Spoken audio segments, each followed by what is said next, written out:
Good morning officers. आज की date है जुलाई 18।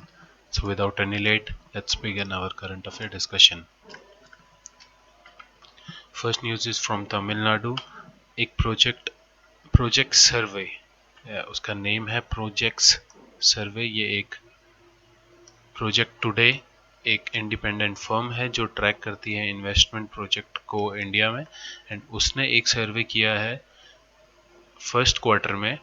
एंड उसमें ये पाया गया है कि जो तमिलनाडु स्टेट है वो अभी तक सबसे टॉप पे चल रहा है एज ए इन्वेस्टमेंट डेस्टिनेशन। तो इसमें क्या चीज़ है, उस सर्वे का नेम है प्रोजेक्ट्स सर्वे। ये चीज़ नेम लिखी है यहाँ पे, प्रोजेक्ट सर्वे। एंड ये प्रोजेक्ट टुडे एक इंडिपेंडेंट फर्म के द्वारा किया गया सर्वे है। इसमें ये पाया गया है कि जो स्टेट है वो अकाउंटेड फॉर 18.63% ऑफ 97,859 करोड़ की इन्वेस्टमेंट इंगेजमेंट हुई है यहाँ पे, और इस साल के फर्स्ट क्वार्टर में। तो ये काफ़ी अच्छी बात है तमिलनाडु के लिए। काफ़ी सारी और चीज़ें भी हैं जो इस पूरी इन्वेस्टमेंट को बनाती हैं एंड तमिलनाडु को एज ए टॉप पोजीशन में लेके आती हैं इन इन्वेस्टमेंट डेस्टिनेशन। जैसे 17 MOUs that is memorandums of understanding investors के साथ साइन हुए हैं। 18,000 करोड़ के तो सिर्फ MOUs हैं, बाकी काफ़ी सारी चीज़ें और तमिलनाडु गवर्नमेंट ने की है। तो ये काफ़ी अच्छा है। ये देखिए, ये ग्राफ में हमें क्लियरली शो हो रहा है कि तमिलनाडु टॉप पे चल रहा है, then Maharashtra, then UP and then Jharkhand, then Jammu and Kashmir. Jharkhand is on fourth number. Next news हमारे पास आई है इंडिया की एक ग्लोबली रैंक अभी रिलीज हुई है, एक रिपोर्ट रिलीज हुई है। कौन सी रिपोर्ट? रिपोर्ट का नेम होता है global manufacturing risk index, that is global manufacturing risk index. ये रिपोर्ट कौन लॉन्च करता है? Cushman and Wakefields. ये एक property consultant Cushman and Wakefield corporation है, और ये इस रिपोर्ट को पब्लिश करते हैं, that is global manufacturing risk index को। तो इसमें इंडिया की जो रैंक है वो थर्ड रैंक आई है। फर्स्ट एंड सेकंड पे चाइना एंड यूएस ने पहली दो पोजीशंस एक्वायर कर रखी है। इस इंडेक्स में क्या क्या देखा जाता है? चार चीज़ें मोस्टली देखी जाती हैं, जिसमें इंक्लूड होता है कि कॉस्ट सबसे कम कहाँ पे होगी, कहाँ पे सेफ रहेगा इन्वेस्टमेंट करना फ्यूचर पर्पज से, एंड बाकी अदर इश्यूज भी इसमें देखे जाते हैं कि कोई और प्रॉब्लम तो नहीं है। तो उस कंडीशन में ये सारी चीज़ें मद्देनज़र रखते हुए इंडिया की रैंक थर्ड आई है। तो हमें ये चीज़ अपने एग्जाम पॉइंट ऑफ व्यू से याद रखनी है कि ग्लोबल मैन्युफैक्चरिंग रिस्क इंडेक्स में इंडिया की रैंक थर्ड है after China and USA. Next news हमारे पास नेपाल की है, एंड ये अभी काफ़ी न्यूज़ में चल रहा है। नेपाल के जो प्राइम मिनिस्टर हैं KP शर्मा ओली जी, उन्होंने जो ये बयान दिया है कि श्री राम की जी की जन्मभूमि अयोध्या में ना होकर के नेपाल में है, और उनका कहना है कि जो अयोध्या है ये भी पुरानी नेपाल में ही थी। तो ये जो न्यूज़ आई है इसमें अभी जो नेपाल का डिपार्टमेंट ऑफ आर्कियोलॉजी है उन्होंने अपना होल्ड दिया है, और उन्होंने कहा है कि वो इस चीज़ को काफ़ी गंभीरता से लेंगे और वो विभिन्न मंत्रालयों के साथ ये चर्चा भी कर रहे हैं।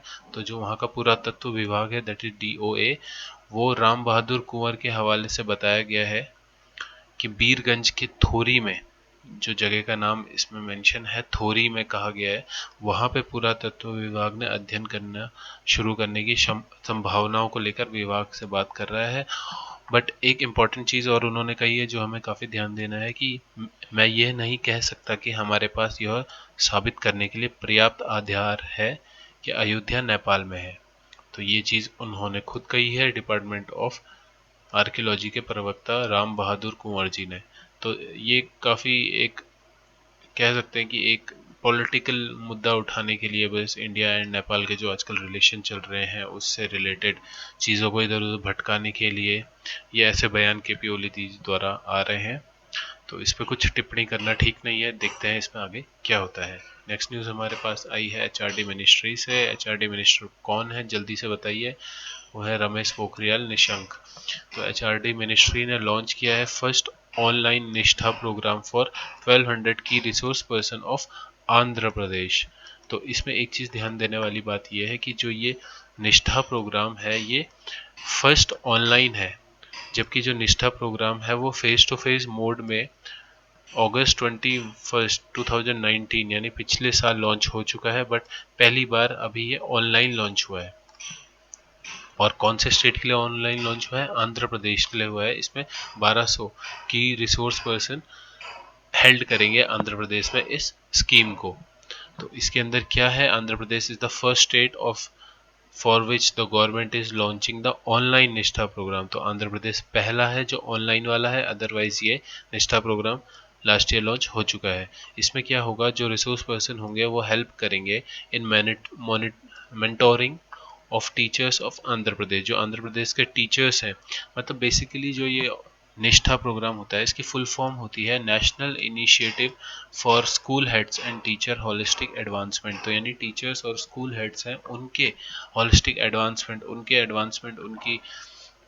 उनके और चीज़ें डिस्कस करने के लिए, उनको और चीज़ें समझाने के लिए, ताकि वो स्टूडेंट से अच्छा इंटरेक्शन कर सके, नॉलेज अच्छा प्रोवाइड कर सके, उसके लिए ये प्रोग्राम चलाया जाता है। तो इसमें 1200 जो की रिसोर्स पर्सन्स हैं वो टीचर्स को ट्रेन करेंगे।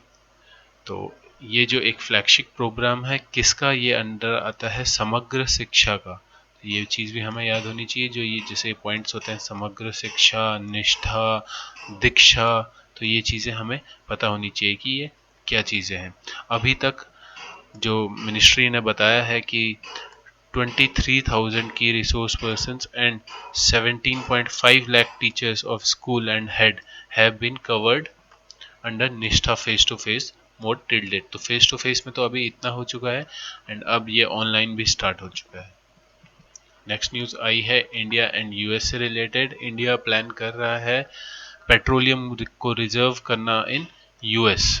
तो ये क्यों कर रहा है इंडिया ऐसा? बिकॉज पेट्रोलियम में जो सडन चेंजेस होते हैं, सप्लाई में डिस्ट्रप्शन होता है, प्राइसेस में हाइक होती है, तो उस चीज़ से बचने के लिए, ताकि इकोनॉमी पे ज़्यादा असर ना पड़े, इंडिया अपने पेट्रोलियम को रिजर्व करना चाहता है। अब बात यह है कि इंडिया क्यों नहीं कर रहा है इंडिया में इसलिए नहीं कर रहा बिकॉज इंडिया में जो स्टोर करने की अभी कैपेसिटी है वो 5.33 मिलियन टन्स है, जो कि काफ़ी कम है, और वो सिर्फ 9.5 डेज के लिए ही पर्याप्त होगी भारत के दृष्टिकोण से। तो जो यूएस है, बट यूएस के पास 714 million barrel of oil storage capacity है। तो ये देखिए, ये 5.3 मिलियन और ये कहाँ 714 मिलियन। तो ये काफ़ी बड़ा एक नंबर है। और जो यूएस का है स्टोरेज कैपेसिटी, वो वर्ल्ड की largest supply of emergency crude oil भी है। तो इंडिया भी अभी प्रिपेयर कर रहा है कि वो अपनी स्टोरेज कैपेसिटी को बढ़ाए, बट जब तक ये चीज़ें नहीं बढ़ती हैं और पूरी तरह से इंडिया अपना एक होल्ड नहीं कर लेता है कि हाँ वो काफ़ी टाइम तक पेट्रोलियम रिजर्व को रख सकता है, तब तक के लिए यूएस के साथ स्ट्रेटेजिक पेट्रोलियम रिजर्व पे बात चल रही है कि हम लोग वहाँ पे अपना रिजर्व रख सकते हैं। International energy agency prescribe it members to have at least 90 days of stock in strategic reserve. ये जो इंटरनेशनल एनर्जी एजेंसी होती है, ये ऑल ओवर वर्ल्ड है, ये जिनके मेंबर्स हैं जिसमें इंडिया भी एक है, उनको प्रिस्क्राइब किया जाता है कि कम से कम आपके पास 90 डे का स्टॉक होना चाहिए, और इंडिया के पास अभी सिर्फ 9.5 डेज का ही स्टॉक है। तो ये काफ़ी सोचने वाली बात है, बट होपफुली ये डील हो जाएगी। नेक्स्ट न्यूज़ आई है एचसीएल से रिलेटेड। एचसीएल के अभी तक जो चेयरमैन थे वो अब स्टेप डाउन कर चुके हैं, बट वो एज ए एमडी अभी वर्क करेंगे। अब वो चेयरमैन नहीं रहे, तो उनकी जगह ले चुकी है उनकी बेटी, जिनका नेम है रोशनी नादर। इससे पहले जो थे उनका नेम है शिव नादर। तो अब इनकी बेटी, जो कि पहले ही सीईओ एंड ईडी है एचसीएल कॉरपोरेशन की, अब वो एचसीएल टेक्नोलॉजीज़ की चेयरमैन बन चुकी हैं। तो यहाँ पे कंफ्यूज मत होइएगा, एचसीएल टेक्नोलॉजीज़ की चेयरमैन रोशनी नादर है एंड एचसीएल कॉरपोरेशन की सीईओ भी रोशनी नादर है। तो ये चीज़ याद रखने वाली बात है। ऐसा कुछ बड़ा चेंज बिकॉज जो HCL है वो इंडिया का 13 मोस्ट वैल्यूएबल कंपनी है, और ये काफ़ी एक न्यूज़ वाली बात है। ये क्वेश्चन ज़रूर बनेगा कि एक मेजर चेंज हुआ है इन चेयरमैन, तो ये क्वेश्चन ज़रूर आ सकता है, इस चीज़ को ध्यान रखना है। IPL की बात करते हैं। IPL जैसे अभी पोस्टपोन हो चुका है, और BCCI के जो हमारे प्रेसिडेंट हैं सौरव गांगुली जी, उनका ये कहना है कि अभी फिलहाल इंडिया की कंडीशंस देखते हुए गवर्नमेंट से बात किया जा रहा है कि IPL क्या इंडिया में होस्ट किया जा सकता है या नहीं, बट अगर कंडीशंस नहीं हुई और गवर्नमेंट ने सिचुएशन को देखते हुए ये चीज़ अलाउ नहीं की, तो IPL को शिफ्ट कर दिया जाएगा UAE में। तो ये एक अच्छी न्यूज़ है। IPL UAE में किया जा सकता है, काफ़ी ज़्यादा चांसेस है, और इसका जो टाइम निर्धारित किया गया है वो अक्टूबर एंड नवंबर में किया गया है, बिकॉज वहाँ पे थोड़ा कंडीशन अभी ठीक है। आज के पॉसिबल क्वेश्चंस देख लेते हैं क्या क्या है। नई चेयरमैन कौन है? HCL टेक्नोलॉजीज़ की, याद रखिएगा HCL टेक्नोलॉजीज़ की बात हो रही है, ना कि HCL कॉरपोरेशन की। HCL टेक्नोलॉजीज़ की है रोशनी नादर, और इन्होंने अपने फादर शिव नादर को रिप्लेस किया है। इंडिया की थर्ड रैंक आई है किसमें? For suitable, most suitable location for global manufacturing. और कौन ये इंडेक्स, जो ग्लोबल मैन्युफैक्चरिंग रिस्क इंडेक्स 2020 है, इसको किसने लॉन्च किया है? ये निकाला है कशमैन एंड वेकफील्ड ने। Tamil Nadu emerge as a country top investment destination, जो प्रोजेक्ट का नेम है प्रोजेक्ट सर्वे, एंड किसने किया है ये सर्वे? प्रोजेक्ट डेटा एक इंडिपेंडेंट फर्म है जो इन्वेस्टमेंट को ट्रैक करती है पूरे कंट्री में, तो उसका सर्वे है। First online national initiative for school head and teachers holistic advancement, that is निष्ठा प्रोग्राम, सबसे पहले ऑनलाइन लॉन्च किया गया है आंध्र प्रदेश में। इससे पहले ये चल रहा था अगस्त 2019 से। एंड समग्र शिक्षा के अंदर ये चीज़ लॉन्च की गई है निष्ठा प्रोग्राम। ये समग्र शिक्षा एक जो इंडिया गवर्नमेंट का एक इनिशिएटिव है, उसके अंदर ही है ये चीज़। तो ये क्या चीज़ है? ये एक सेंट्रली स्पॉन्सर्ड फ्लैगशिप प्रोग्राम है टू इम्प्रूव लर्निंग आउटकम्स, समग्र शिक्षा। आज के जो इम्पोर्टेंट आर्टिकल आए हैं, Iran ties need quite diplomacy, जैसा ईरान में अभी चल रहा है, इंडिया ईरान के रिलेशन काफ़ी न्यूज़ में है, चाइना और उसमें बिचौलिया का काम कर रहा है। तो ये चीज़ हमें ज़रूर पढ़नी है कि कैसे करके इंडिया और चाइना के रिलेशन और ठीक हो सकता है, और जो हमने चीज़ें ख़राब करी हैं वो कैसे करके ठीक हो सकती हैं। चाइना का क्या उसमें इंटरेक्शन है, ये चीज़ भी आर्टिकल में डिस्कस की गई है। इंडियन एक्सप्रेस का आर्टिकल आया है the migrants right to vote, तो ये चीज़ election commission and social problem से भी रिलेटेड है, तो इस चीज़ को आप ज़रूर पढ़िएगा। ये सारे आर्टिकल्स आप हमारे टेलीग्राम चैनल में इजीली पढ़ सकते हैं, वहाँ पे ऑप्शंस है, आप इंस्टेंट व्यू के थ्रू उन आर्टिकल्स को देख सकते हैं।